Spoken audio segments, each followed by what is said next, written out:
So what is up everyone, Assalamualaikum and welcome to my YouTube channel 7 Cheese and welcome to another new vlog. After a so much long time I am back again.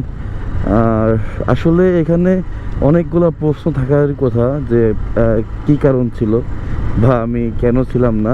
আসলে আমার কাছে আজকে ভালো লাগতেছে, আমি প্রায় 15 থেকে 20 দিন পর আজকে বাসা থেকে বেরোইতে পারছি।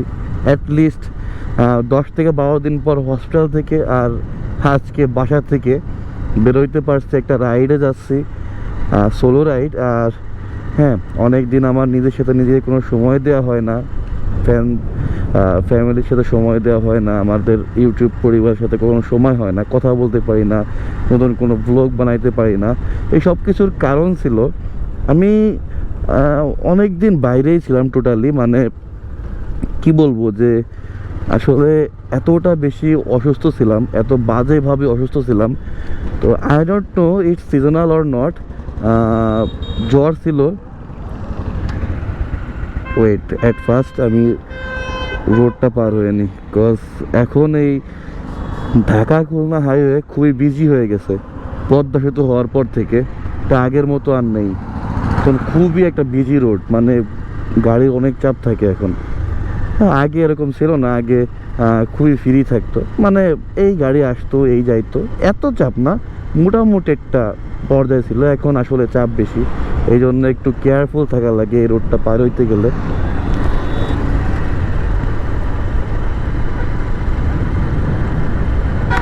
তো আমি এতদিন আসলে এত বেশি অসুস্থ ছিলাম, আমি জানি না এটা সিজনাল কোনো কিছু নাকি বা ভাইরাল, এটা আমি আই ডোন্ট নো দ্যাট। আমি মেবি প্রায় 10-15 দিন, 7-8 দিন তো এমন একটা অবস্থা হয়েছিল যে আমি বেড রেস্ট থেকে উঠতে পারতেছিলাম না, মানে টোটালি এতটা বেশি উইক হয়ে পড়ছিলাম। জ্বর ছিল, কাশি ছিল, হালকা পাতলা শ্বাসকষ্ট হচ্ছিল। এই একটা জিনিস খুবই ভাবাচ্ছে যে শ্বাসকষ্ট কেন হলো, কজ এটা আমার লাইফের ফার্স্ট টাইম। আমার আগে পরে কখনো এই শ্বাসকষ্টজনিত কোনো সমস্যা ছিল না, আমার এবার ফার্স্ট টাইম হয়েছে। তো আমি এইসব জিনিসগুলো নিয়ে অনেক টেনসড যে আসলে কি হয়েছে, কি করব না করব। যাই হোক, এখন আলহামদুলিল্লাহ আজকে অনেকটা সুস্থ। দেন ভাবলাম যে আমি অনেক দিন বেরোই না, আমি টোটালি বেরোই না অনেক দিন ধরে।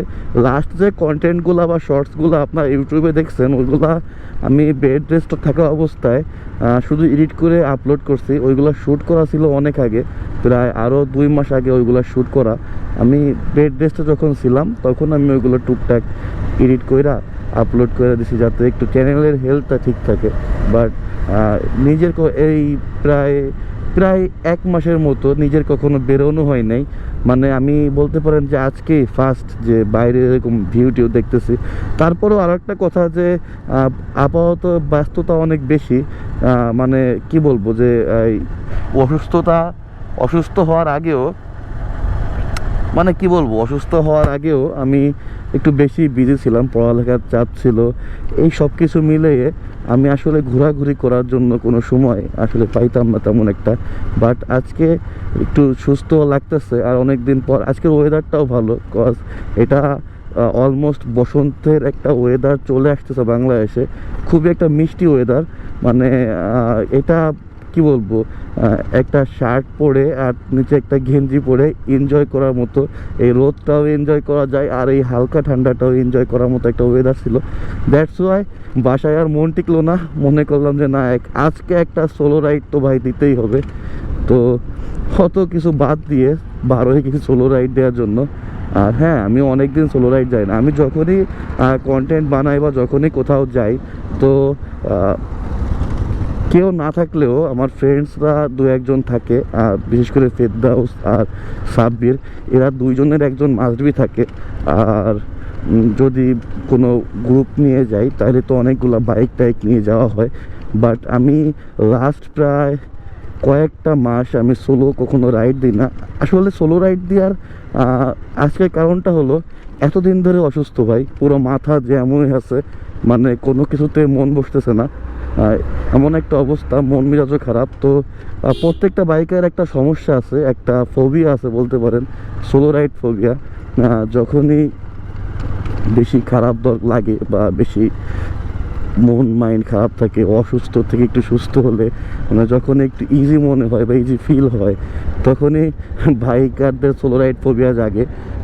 আমার তেমনটাই হয়েছে যে আজকে সোলো রাইড না দিতে পারলে আসলে আমার খুবই খারাপ লাগতো। দ্যাটস ওয়াই আই থিঙ্ক যে বেরোয় ভালো একটা কাজ করছি, বিকজ ওয়েদারটাও ভালো লাগতেছে ভাই। আর আমি শহর সাইডে যাই নাই, কারণ শহর সাইডে গেলে আমি সোলো রাইডে ভাই শহর সাইডে কোনো ফিল নাই, বিকজ ওখানে তো আপনার কোলাহল, জ্যাম, এই দালান কোঠার মাঝে মনে করেন যে সম্পূর্ণ একটা আটকা আটকা মনে হয়। তো ভাবলাম যে না, নদীর পাড় দিয়ে রাস্তা দিয়ে একটু একটু লং রাইড দিই, একা একা মনটা একটু ফ্রেশ করি, একটু ভালো করি।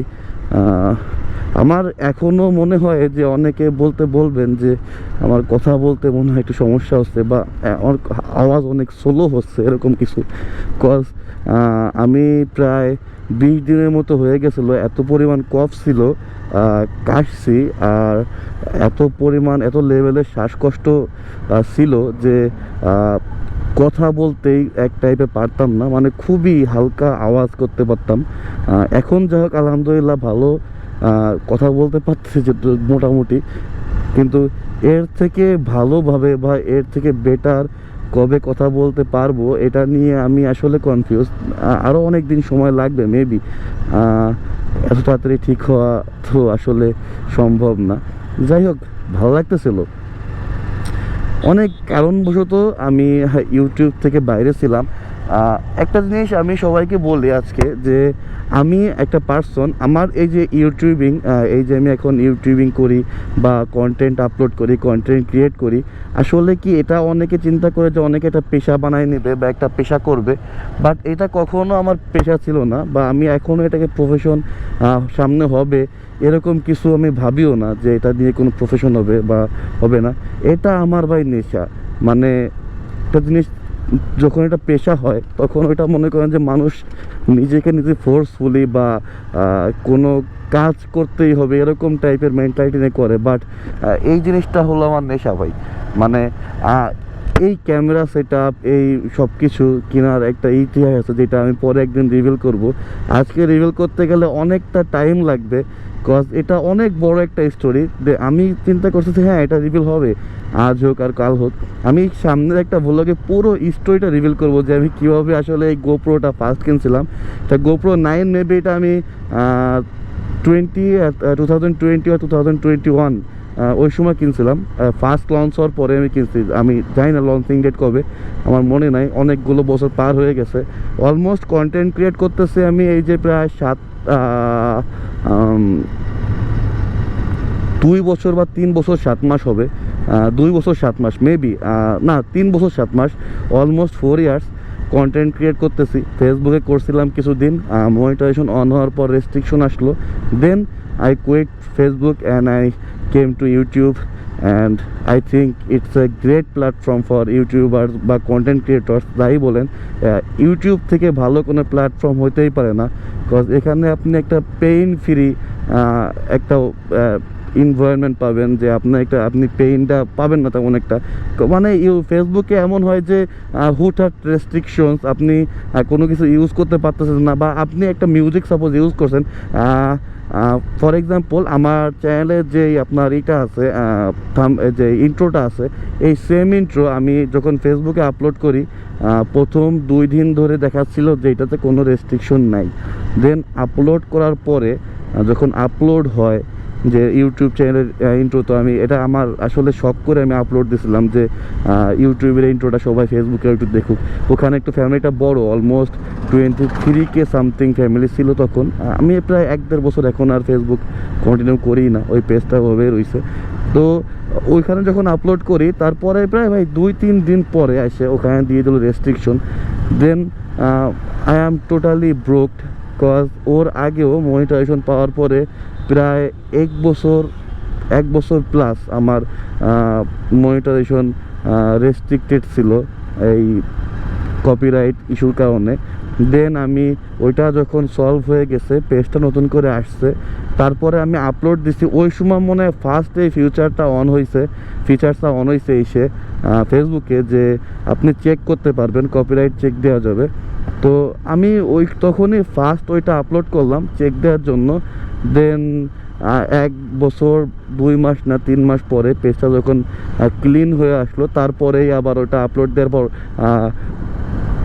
রিসেন্টে দেখাইলো যে কোনো রেস্ট্রিকশনস নাই। কিছুক্ষণ পর বা না 3 দিন পরে, বা মেবি 3 দিন না 2 দিন পরে মেবি দেখালো তো রেস্ট্রিকশন পড়ে গেছে, কপিরাইট ম্যাচ হয়েছে, আবার মনিটাইজেশন চলে গেল। হেলথ তো আর ফেসবুকে, ইউটিউবে, সবখানে আপনারা একটা জিনিস জানেন, একবার কপিরাইট ম্যাচ বা রেস্ট্রিকশন হওয়ার পরে যদি মনিটাইজেশন চলে যায়, তাহলে ওই পেজ বা চ্যানেলে কোনো হেলথ থাকে না, ওইটা টোটালি ড্যামেজ হয়ে যায়। তো এইসব তুচ্ছ কারণে ইউটিউব থেকে আমার পুরোপুরি মোড হয়েছে। তুচ্ছ কারণ না, আমার জন্য অনেক বড় কারণ ভাই। কজ আমি আমার লাইফের ফার্স্ট কন্টেন্ট আমি ফেসবুক দিয়ে শুরু করছিলাম, আর 7 না 8 মাসের মধ্যে প্রায় 23K ফলোয়ার্স একটা ফ্যামিলি আমি গেইন করতে পারছিলাম। তো আমার কাছে ওইটা অনেক বড় একটা অ্যাচিভমেন্ট ছিল। দেন ফেসবুক যেটা করলো, একটা স্ক্যাম হয়ে গেলো টোটালি আমার সাথে। ওই স্ক্যামটা আমি এখনও বলতে পারি না, মানে আমার কাছে এখনও কোথাও না কোথাও হার্ট হয় যে এত সুন্দর যাচ্ছিলো, এত সুন্দর করতেছিলাম, কেন এইগুলা হলো। That's it. মানে লাগে না মানুষের কষ্ট, যে আমি তো ভালোই করতেছিলাম, আমার সাথে এরকমটা না হলেও পারতো। তো আমার এখনও ওই কষ্টটা থেকে গেছে, যে আমি এখনও কষ্ট পাই যে এত শখের একটা প্ল্যাটফর্ম, এত গেইন করার পরে এভাবে আমার সাথে এটা না করলে আসলে পারতো, ফেসবুক পারতো। তাও পুরোপুরি একটা কিছু সিলি বিষয় নিয়ে আমাকে রেস্ট্রিকশন দিছে। মানে এমন রেস্ট্রিকশন, মানে এমন একটা মিউজিক, যে মিউজিকটা আমি একটা না প্রায় 100 থেকে 150 ভিডিওসে আমি ওটা ইউজ করছি, সেম ভলিউমে, সেম টনে আমি ইউজ করছি ওইটা। তো তখন কোনো ঝামেলা হয় নাই। মনিটাইজেশনে হওয়ার পর আর্নিং হলো অলমোস্ট প্রায় $94 মেবি, আর $6 লাগতো পে আউটটা আসতে। আমার লাইফের ফার্স্ট পে আউট ছিল। আসলে অনেক কষ্টের কথা, কারণ যখন ওই পে আউটটা পাবো আমি অনেক এক্সাইটেড ছিলাম। কজ এর আগে আমার কাছে ওই সময় এনআইডি কার্ড ছিল না, আমি ব্যাংকের অ্যাকাউন্ট করতে পারি নাই। দেন আমি আমার বাবার কাছে যাই, বাবার কাছে যে মনিটাইজেশন অ্যাপ্লাই করার সময় আর কি, বাবার কাছে যে বাবাকে প্রাউডলি বলি, বাবা I got the monetization from Facebook. Then আসলে সবাই অনেক খুশি ছিল, ভালোই, মোটামুটি সবার মন ভালো ছিল। আমারও প্রায় 1 মাস মনিটাইজেশন পাওয়ার প্রায় 1.5 মাস পরে $94 হয়ে গেছে। মান্থ এন্ড হওয়ার আগেই মেবি $6 তো কোনো ব্যাপার না, 2টা ভিডিওতে ছাড়লে $6 মতো আর্নিং হয়েই যাইতো। তো ওরকম একটা সিচুয়েশন আসলো। দেন হুট করে রেস্ট্রিকশন, মানে কপিরাইট ম্যাচ করলো। বাট আমি কোনো ট্রেসিং খুঁজে পাইলাম না যে কোথা থেকে কপিরাইট ম্যাচ করছে, এই রেস্ট্রিকশনটা কেন দিচ্ছে। আমি অনেকবার মেইল করছি ফেসবুক টিমকে, আর ফেসবুকের যে এই টিমটা, সাপোর্ট ইনবক্স টিম, এটা এতই বাজে, মানে আপনাদের মেইল ওদের কাছে যাবে, আপনি মেইল করবেন ওদের কাছে, বাট কোনো রেসপন্স পাওয়ার আশা রাখতে পারবেন না। আমি অনেকগুলো মেইল করলাম, বাট নো রেসপন্স। $94 ওই অ্যাকাউন্টে এখনও রয়েছে, ওই পেজটায়। তো ওইখানে একটা হার্ট ব্রেক হলো, আমার স্বপ্নটা অনেকটা ভাঙলো এখানে। বিকজ আমি আসলে অনেক এক্সাইটেড ছিলাম যে বাবার আইডি কার্ড দিয়ে অ্যাকাউন্ট করছি, বাবার নামে অ্যাকাউন্ট করছি, লাইফের ফার্স্ট যে আর্নিংটা হবে ওটা বাবার অ্যাকাউন্টে যাবে, তুলে আনবো, সবার সাথে একসাথে এনজয় করবো। তা সব স্বপ্নগুলো ওখানে আসলে ডাইরেক্ট ক্লোজ, মানে সব কিছুতে ক্লোজ চলে আসলো, একটা সব কিছু মাটি হয়ে গেল। ওই কষ্টটা আসলে আমার এখনও মনে পড়ে। বাট আই থিঙ্ক সামনে আরও কিছু ভালো আছে, আল্লাহ তাআলা যা করে ভালোর জন্যই করে, আমি এটা সবসময় বিশ্বাস করি। আর ইনশাল্লাহ এখন ইউটিউবে আসছি, আল্লাহ তাআলা চাইলে সামনে আরও ভালো কিছু বা ভালো একটা প্ল্যাটফর্মে নিয়ে আসতে পারে, ভালো একটা পজিশনে নিয়ে আসতে পারে। আমার মতে যদি কোনো কন্টেন্ট ক্রিয়েটর বা কেউ নতুন কন্টেন্ট ক্রিয়েট করতে চায় বা ভ্লগ বানাতে চায় বা যে কোনো কন্টেন্টই বানায়, যদি আমার কাছে সাজেশন চাই যে ভাই আপনি কোন প্ল্যাটফর্মটা আপনি সাজেস্ট করবেন, তো আমি অফকোর্স বলবো যে ভাই you have to work on YouTube. Because YouTube ছাড়া আসলে একটা কন্টেন্ট ক্রিয়েটরের ভ্যালু বা একটা কন্টেন্ট ক্রিয়েটরের জন্য কোনো প্ল্যাটফর্ম এই পর্যন্ত মনে হয় না আছে, নাই ভাই বলতে গেলে। বিকজ একটা কন্টেন্ট ক্রিয়েটরের স্বপ্নগুলো যে কত কত মানে কি বলবো ভাই, আমি আসলে এখন অসুস্থ ছিলাম, আমি হুট করে কেমনে এই লাইনে চলে গেলাম, আমি এই কথাগুলো যে কেমনে বলতেছি, কেমনে এই মধ্যে ঢুকে গেলাম আল্লাহ বহুত ভালো জানে। যাই হোক, আমি এটা স্কিপ।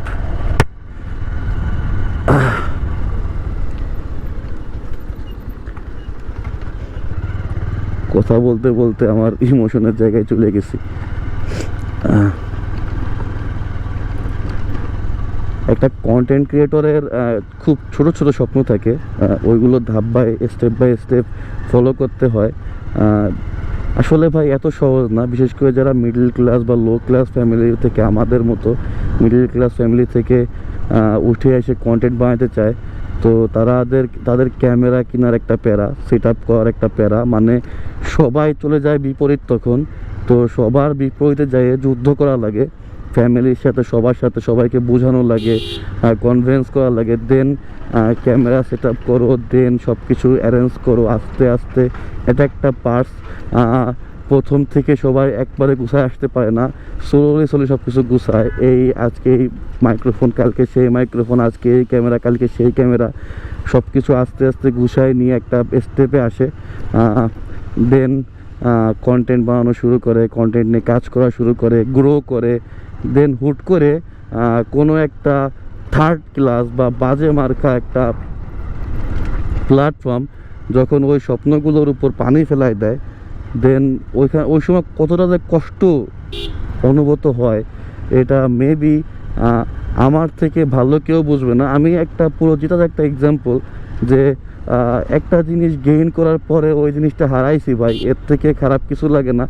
এখন 632টা সাবস্ক্রাইবার আছে, তো আমার ফেসবুকে ফ্যামিলি ছিল অলমোস্ট 24K সামথিং, একটা ফ্যামিলি আমি গেইন করছিলাম। এখন আমি এইখানে আছি, আবার জিরো থেকে শুরু করছি।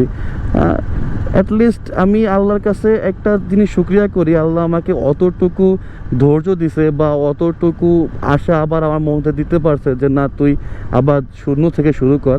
আমি এখন শূন্য থেকে শুরু করছি, আমার মনে হয় খুব সামনেই ইনশাল্লাহ আমি আবার শাইন করতে পারবো। একটু দেরি হবে, আমি সবাইকে বলবো ভাই, ইউটিউবে একটু দেরি হতে পারে, একটু প্রথম দিক আসে একটু না বুঝতে পারা একটু সমস্যা হতে পারে, একটু দেরি হতে পারে, বাট আপনার যদি একটা প্ল্যাটফর্ম দরকার হয় অ্যাজ এ কন্টেন্ট ক্রিয়েটর, আমি বলবো ইউটিউব। কজ অন্য কোনো প্ল্যাটফর্মে ভরসা রাখেন না ভাই, কজ ওরা ওদের মন মতো বা কখন কি করবে সেটা আসলে বলার মতো আর কিছুই নাই। আমি আসলে অনেক কথা বলে ফেললাম আজকে, মানে এই সব কিছু লাইফ থেকে নেওয়া, আর অনেকগুলা আঘাত পাইছি লাইফে, মানে এগুলো মানুষের দেওয়া না, এগুলো আসলে কি বলবো, এইগুলো আসলে কেউ করতে চায় না। আমার মনে হয় এগুলো সব বটের প্রবলেম, ফেসবুক বট বা ফেসবুক যাদের যে পুরো সাইটটা মনিটর করে, তাদের কিছু ল্যাকিংয়ের কারণে আজকে আমার এই কন্টেন্ট ক্রিয়েটর ক্যারিয়ারটা এই পর্যন্ত থামছে। যদি এই ল্যাকিংগুলো না হতো তাহলে মনে হয় না যে এতদিনেও এতটুকু গ্রো করতাম। আমার প্রায় 4 বছরের ক্যারিয়ার হয়ে আসতেছে, আমি এখনও জিরোতে। এটা অনেক কষ্ট দেয়, বাট ইটস ওকে। 4 বছর না, আরও 4 বছর লাগলেও আমি এই ইউটিউব প্ল্যাটফর্ম থেকে বেরিয়ে এসে দেখাবো, যদি আপনাদের সাপোর্ট আর ভালোবাসা থাকে ইনশাল্লাহ সব কিছু হবে। আর ভাই চলে আসছি, রাস্তাখান দেখছেন জোস। আসলে এই রাস্তাটা আমি আগে পরে যখন আসছি তখন ছিল বিকাল টাইমের যে ওয়েদারটা, ওইটা বিকাল টাইমে এই রাস্তাটা আরও বেশি ভালো লাগে আমার কাছে। এখন যেহেতু পুরো দুপুর, রোদটা ডিরেক্টলি এসে পড়তেছে, আমার মনে হয় না ক্যামেরা ভিউতে আপনারা তেমন একটা ভালো ভিউ পাচ্ছেন, তেমন একটা ভালো লাগতেছে না। বাট যদি আমি বিকেল টাইমে আসতাম, দেন এই জায়গাটা আপনাদের আসলে অনেক মনে ধরে যেত, মানে মনে ধরার মতো এই জায়গা ভাই, না ধরার কিছু নাই। 19 মিনিটস আমি কথা বলতেছি। আলহামদুলিল্লাহ, আল্লাহ তাআলা সব কিছুই করার মালিক অবশ্যই। আর এখন সুস্থ হয়েছি, ইনশাআল্লাহ এখন থেকে কন্টেন্ট টুকটাক করে আসবে, আপনারা ভিডিওস এখন থেকে পাওয়া শুরু করবেন।